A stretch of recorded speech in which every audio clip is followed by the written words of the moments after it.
Hello everybody, I'm Colin D. Ellis and welcome to the Culture and Coffee podcast, where every episode I discuss a new topic of workplace culture and provide some insights and some practical things for you to do. Don't forget to like, subscribe and to share with people who you may think would be interested. Okay, let's get on with today's episode.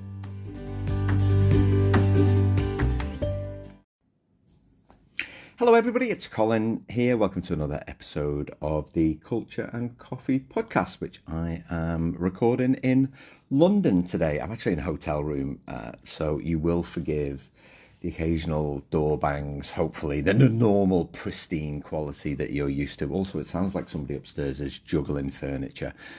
So if you hear the odd bang, that's what that could be.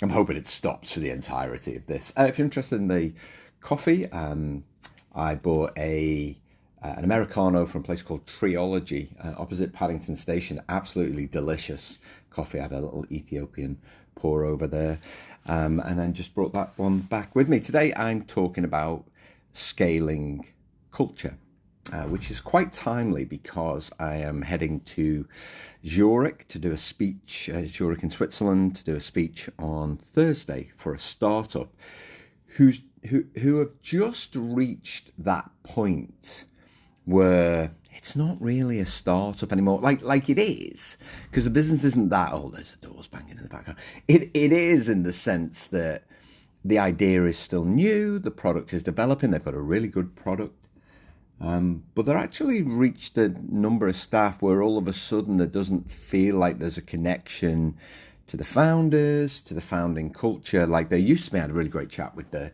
CEO last week, talking about that very challenge, and you know, I was able to share with him some of the not only the startups. I've worked with one or two startups. Generally, I think with startups, there's three things that you need, right? You need a really good product, you need a really kind of unique selling proposition, so a way to get it into the market. But then you also need a really good foundational culture such that you continually work well together to get to that next level of funding, next level of funding, next level of funding. There really does need to be commitment from the people. And there's a recognition that it's not a 9-to-5 working day like most other cultures are. You know, you're getting yourself into something completely different, but there's an excitement to that. And, you know, I've worked with one or two and they've been great to work with.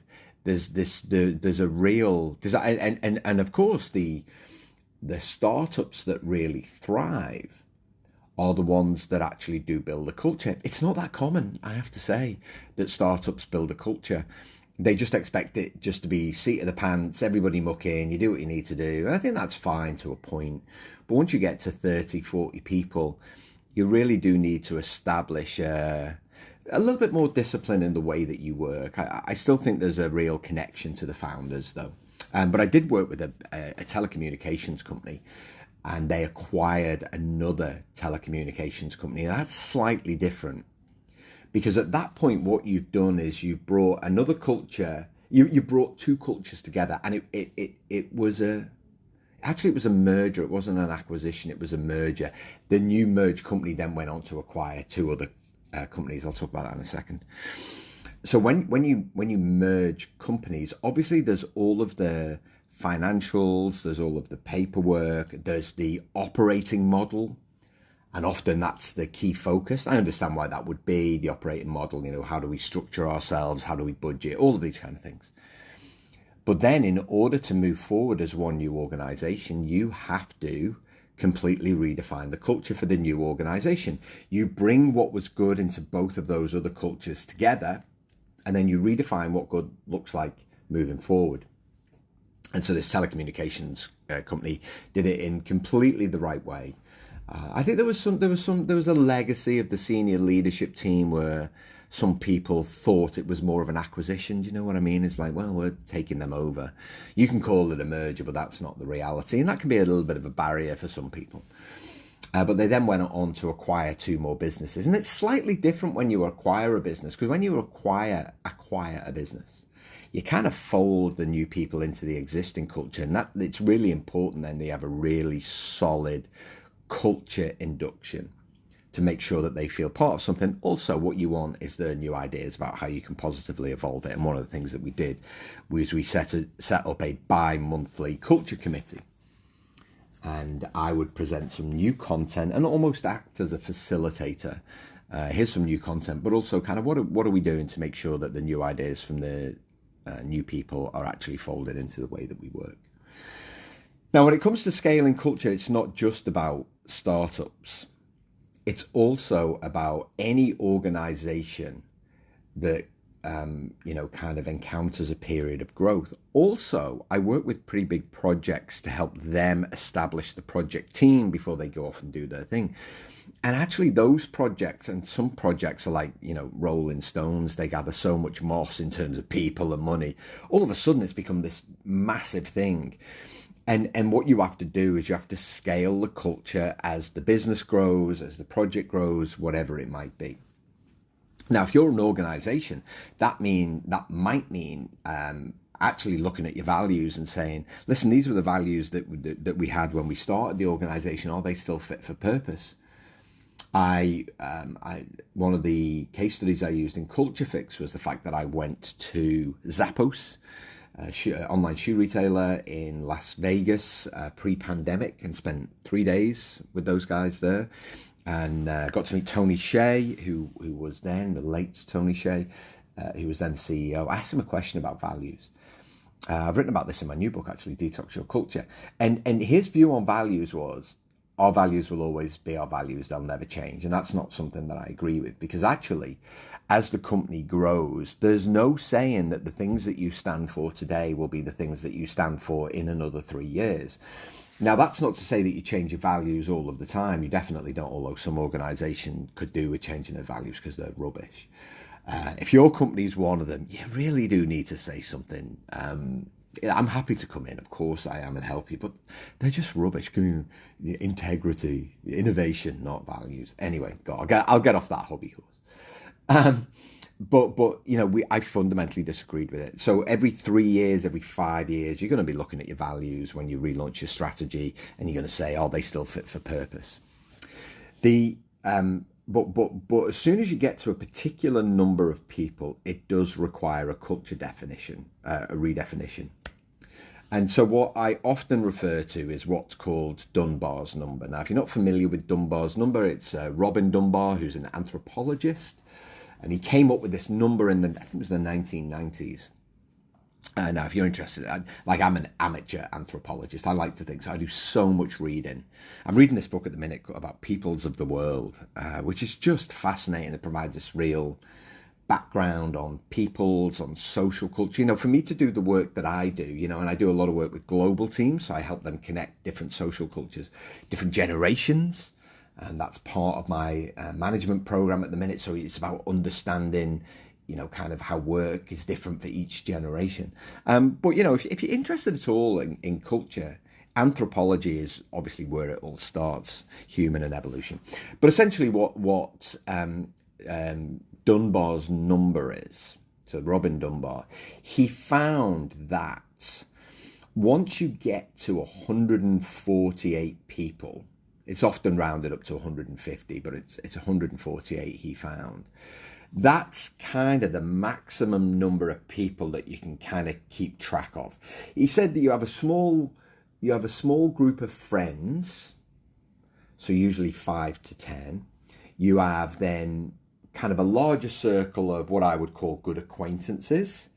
And so that's up to about 50 people. So these are people that you, when you meet them, you can kind of crack on with them, have a bit of a laugh and a joke, or you find their name. You might not know their intimate details, their families and their backgrounds. That's usually good friends. But you can kind of crack on with them. And then there's the rest of the people up to 148 are kind of acquaintances. A little chat occasionally. So these are the people you're like, oh, how you doing? Oh, are you still working in manufacturing? Oh, okay, cool. What's changed there? So you don't really know them that well, but you know them well enough to have a chat. And once you get to that 148, once you get to that 150, we lose social connection. Now that's a problem for culture, because if you consider that all cultures are made up of subcultures. So when I was speaking to the CEO of the startup in Switzerland, one of the issues that he had, well, I'm not saying it, more of an observation really than an issue, is like, they don't have the same level of passion that the original 30 to 40 people who joined. They don't have the same level of passion that those guys did. And I'm like, well, yeah, why would they? Anybody new joining the organization now, and it's 148, 150 people, or I think they're about 140 people. To them, it's just a job. It's just a job, and what they want to know is, what's my salary? What are my benefits? Do you work hybrid? Usually, if it's a knowledge-based organization, do you work hybrid? And so there's less of a connection. So in those instances, and this is a big part of scaling your culture, and this is something that Netflix talked a lot about, I'll come back to those guys in a minute, is that you have to work extra hard, not only from the founders to kind of meet new people, talk about what the original intent of the organization was, really get across that passion. But you also need to ensure that all managers have a different set of skills. And so this is a big issue, because what we expect is that as we grow the business, the culture will just naturally grow with it. But that's not true. That's not the case. That doesn't happen. And Robin Dunbar found this in his research. Is that we lose those social connections. So what you have to do is either bring people back together. That's the work that I did with the telecommunications company. I did a session with the leadership, talked about evolution of culture, talked about why culture how culture scales, why we need to change. Then we brought together a cross section of what I consider to be the new organization, and we redefined the values, and they were really great values. And then we brought everybody together. It's about 155, 160 people, which is a big room for me to facilitate. But I love those rooms. That's great. And we redefined the culture. And at the end of it, everyone went away with the same version of the truth. This is our culture. They understood how to connect it to the values and all of these kind of things. And then there was a program for managers to teach them how to manage and maintain the culture in the area. And then you've got this clear line of sight between people who've been part of the culture definition, managers who know how to uphold it, connected to the original intention and the vision of the founders. And so it's crucially important that, much like everything that I talk about within culture, is that when the business grows, the culture scales, but it's deliberate action. It doesn't just happen by chance. Now, I said I'd come back to Netflix. So when I first started my culture practice, so almost 10 years ago now, I still do lots and lots of research. I want to make sure that everything I do is contemporary, right? But one of the first things that I read was the Netflix culture deck. So that was in 2015. And so I wanted to understand the genesis of the culture deck. So I went back and found that there's a company called Valve. Valve were the first company to produce a document that described its culture. And that was in 2009, a really comprehensive document. And they didn't use the words evolution, they didn't use the word scale, but they talked about how we work together to grow kind of the way that we do things. And this was something that Netflix did as well. And something that Patty McCord, the former chief talent officer, talked about in her book, Powerful. And she talked about it being a culture and growth and scaling being evolution. Right, a journey of discovery. And it's so true. It's so true. So as the business grows, the culture has to scale. Right? Reed Hastings talked about it in his book, No Rules, and about the way that they do things. He talked about it, actually talked about in his book about feedback. And he said it's tantamount to disloyalty. I think I may have mentioned this before. It's tantamount to disloyalty if you don't share something that can enhance the way that Netflix does things. And that's the concept of evolution of culture. That's the concept of scaling culture. Is what do you need to do in order to build a culture that meets your aspirations today, not where they were at the start? And so I think this is, even though when we talk about scaling, and it's really coming off the back of what I'm thinking about in terms of the keynote speech that I'm doing next week for the startup, I think it's relevant to everybody, which is why I thought I'd share this on the podcast.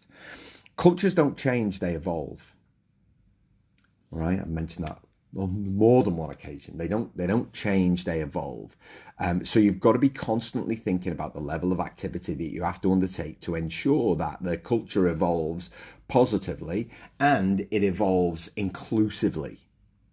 It's not just about harping back to the good old days when we started the company 15 years ago, 5 years ago.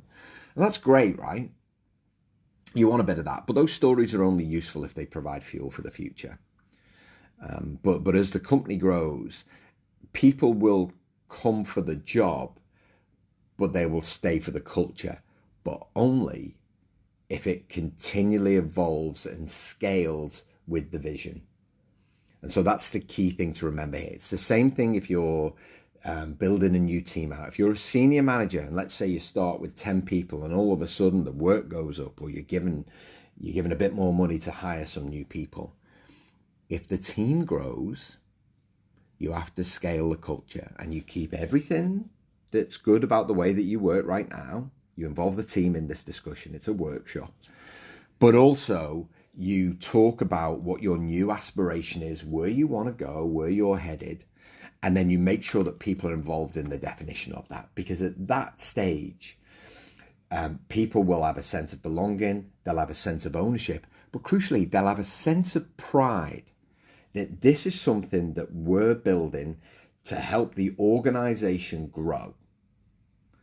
And so that's why scaling the culture to meet your new aspiration is so important. If you're constantly telling stories about the past, then there's a good chance that your culture will stay there and you'll fail to reach the goals that you've set yourself. All right, that's it for your Culture and Coffee podcast today. Hope you've enjoyed it. Stay well. Ta-ra for now.